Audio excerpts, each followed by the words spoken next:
وَعَلَىٰ آلِكَ وَأَصْحَابِكَ يَا حبیب اللہ۔ انسان کے اندر ایمان کے خاندان سے تعلق رکھنے والی جو سب سے بڑی حقیقت رکھی گئی ہے اور جو انسان کی نفسیات کا حصہ بنائی گئی ہے، جس کی بدولت انسان ایمان کے ماحول میں رہتا ہے، ایمان کے قریب رہتا ہے اور ایمان کے قریب ہوتا چلا جاتا ہے۔ وہ معلوم ہے کیا ہے؟ وہ ہے اعتراف۔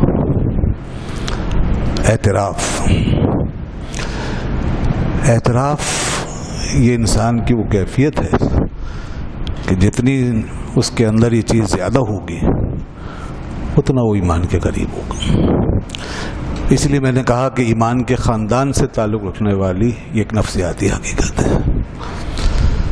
ایک مومن کے اندر اگر اعتراف کی نفسیات پوری طرح موجود ہو تو وہ ایمان کے قریب رہتا ہے، ایمان پر قائم رہتا ہے اور ایمان کے قریب رہتا ہے۔ اور اگر اس سے یہ چیز نکل جائے اور کم ہو جائے تو وہ مومن ہونے کے باوجود ایمان سے دور ہوتا رہتا ہے۔ اور ایک کافر اور غیر مسلم اگر اعتراف کی نفسیات کو پالے تو وہ باوجود کافر ہونے کے ایمان کے قریب ہوتا چلا جاتا ہے اور بالآخر یہی نفسیاتی کیفیت اسے مومن بنا دیتی ہے۔ تو اس لیے یہ ہماری سائیکی میں ایک بڑی اہم کیفیت ہے۔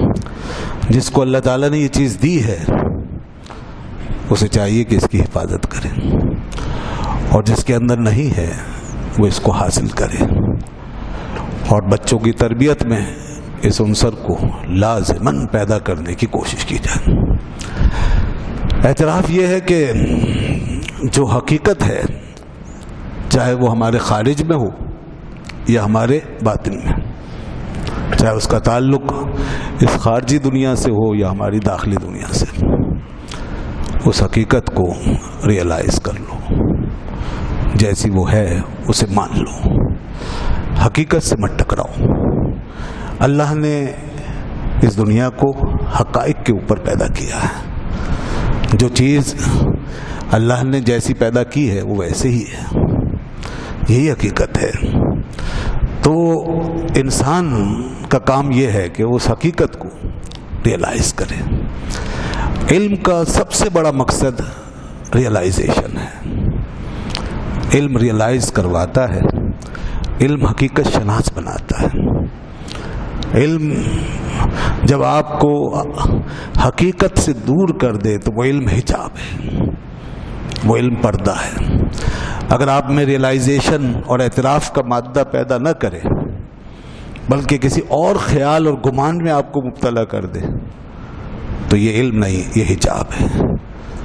ہمارے صوفیہ فرماتے تھے العلم حجاب اللہ الاکبر، علم اللہ کے پردوں میں سب سے بڑا پردہ، یعنی علم بندے و خدا کے درمیان ایک بڑا حجاب بن جاتا ہے۔ کون سا علم؟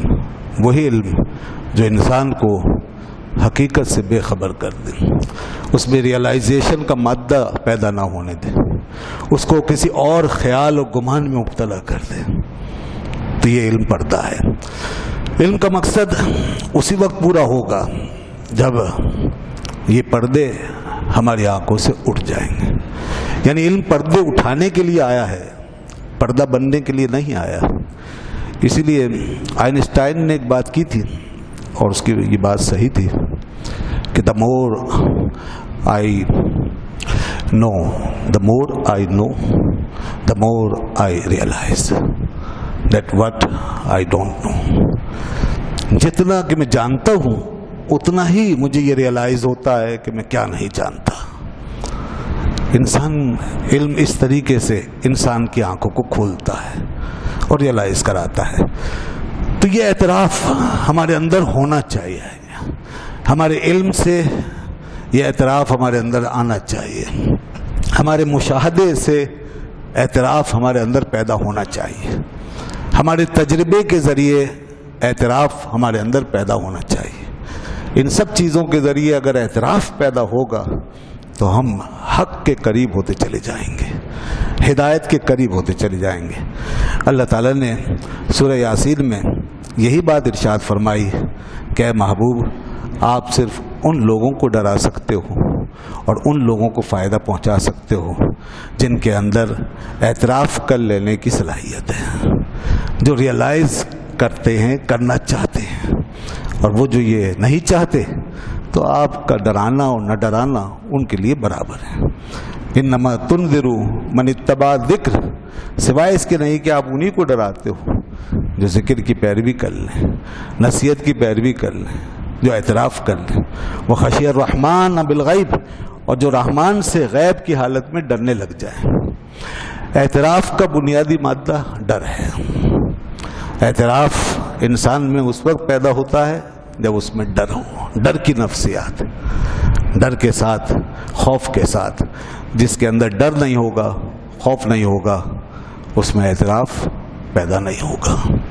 تو یاد رکھیے، اس لیے فرمایا وخشی الرحمن بالغیب، جس کے اندر خشیت آ گئی۔ خشیت یہ ایک ایسی کیفیت ہے کہ کسی کا اثر لینا، کسی حقیقت کا اثر لینا، یہ خشیت کہلاتا ہے۔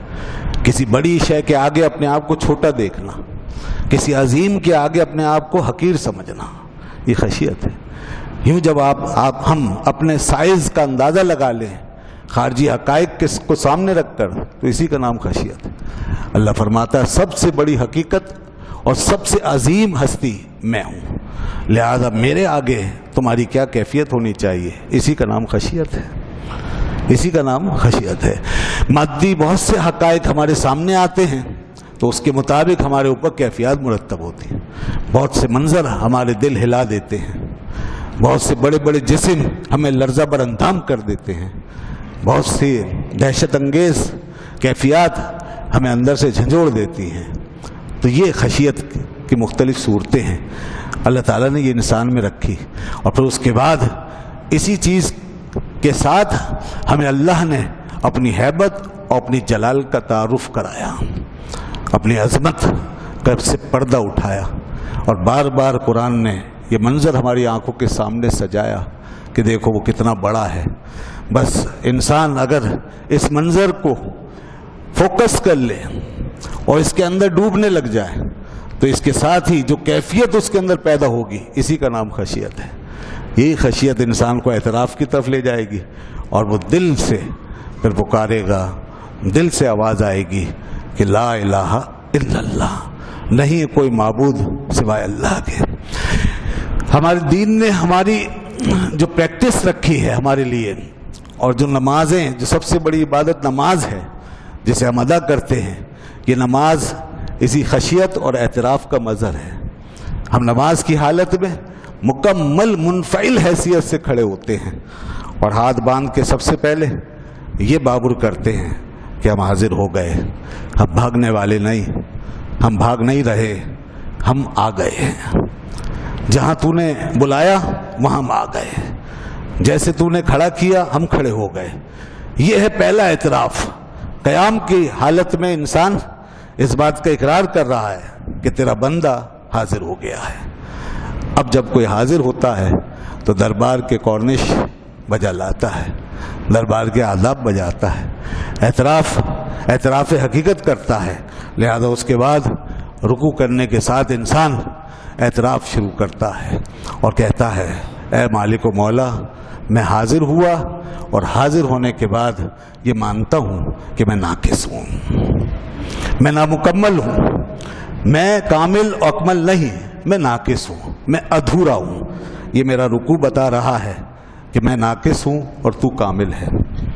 اور اس کے بعد پھر سجدے میں جا کے انسان اس بات کا اعتراف کرتا ہے کہ مجھے اب یہ میرے نقص کے اندر کمال اگر پیدا ہو سکتا ہے تو صرف تیرے ذریعے سے پیدا ہو سکتا ہے۔ کوئی شے نہیں جو میرے نقص کو مکمل کر لے، کوئی شے نہیں جو مجھے سہارا دے سکے۔ میں ادھورا تھا، میں ناقص ہوں، میں نامکمل ہوں۔ یہ سجدے میں گر کے میں تیری ذات پہ بھروسہ کر کے بیٹھ گیا ہوں، تیری چوکھٹ پہ پڑ گیا ہوں کہ اب میرے نقص کو کمال سے تو ہی بدلے گا، میری کمی کو خوبی سے تو ہی بدلے گا، میرے اندر کے خلا کو اپنی رحمت سے تو ہی پر کرے گا. یہ نماز جو قیام سے لے کر سجدے تک پورا اعتراف ہے، اعتراف کا نام ہے. تو دوستو اسی لیے یاد رکھو کہ دین ہمارا اس انداز سے ہماری تربیت کر رہا ہے. یہ اعتراف ہمیں نہ صرف اللہ کے قریب کرتا ہے، ایمان کے قریب کرتا ہے، حق سے قریب کرتا ہے، بلکہ ہماری شخصیت کی تکمیل کا ذریعہ بھی، واحد ذریعہ بھی یہی ہے، اعتراف. جن لوگوں کے اندر اعتراف ہے، میں ان نوجوانوں سے مخاطب ہونا چاہتا ہوں جو اپنی شخصیت کی تکمیل کے مرحلے سے گزر رہے ہیں، جو علم حاصل کر رہے ہیں، جو پڑھ رہے ہیں، جن کو آگے دنیا میں کچھ کرنا ہے اور اپنے ذریعے سے دنیا کو کوئی فائدہ پہنچانا ہے. تو ان کے لیے ضروری ہے کہ وہ اپنی شخصیت کو اس حقیقت پر تیار کریں، اپنی شخصیت کو اس حقیقت کی بنیاد پر ڈیولپ کریں کہ انہوں نے ہمیشہ جو چیز ماننے والی ہے اس کو ماننا ہے، ماننا چاہیے، انہیں ماننا ہوگا. اپنے اندر یہ مادہ پیدا کریں، اپنے اندر سے ضد نکال دیں، اپنے اندر سے انکار نکال دیں، حقیقت کے آگے انکار کرنے کی جسارت نہ کریں، ماننے کی کیفیت پیدا کریں، اعتراف کا مادہ پیدا کریں اور ریئلائز کرنا سیکھیں. ہر چیز کو جتنا ریئلائز کرتے جائیں گے اتنا آگے بڑھتے جائیں گے. ہمیشہ یہ سمجھتے رہیں کہ ہم ابھی نامکمل ہیں، ہم ابھی نامکمل ہیں، ہم نے ابھی بہت کچھ سیکھنا ہے، بہت کچھ جاننا ہے.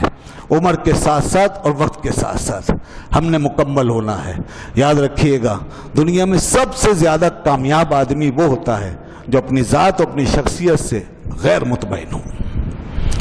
جو اپنی ذات اپنی شخصیت سے غیر مطمئن ہو وہ سب سے زیادہ مکمل آدمی ہوتا ہے. وہ ہمیشہ ایک ڈیولپمنٹ کے پروسیس میں رہتا ہے، ارتقا پذیر رہتا ہے، آگے بڑھتا رہتا ہے. اور جو اپنی ذات سے، اپنی شخصیت سے، اپنے کام سے، اپنے کمال سے مطمئن ہو گیا وہ رک جاتا ہے، اس کا ڈیولپمنٹ رک جاتا ہے، اس کا ارتقا، اس کی پروگریس رک جاتی ہے. اس لیے ہمیں کبھی اپنے آپ سے مطمئن نہیں ہونا چاہیے. نماز اسی لیے بار بار ہمیں اس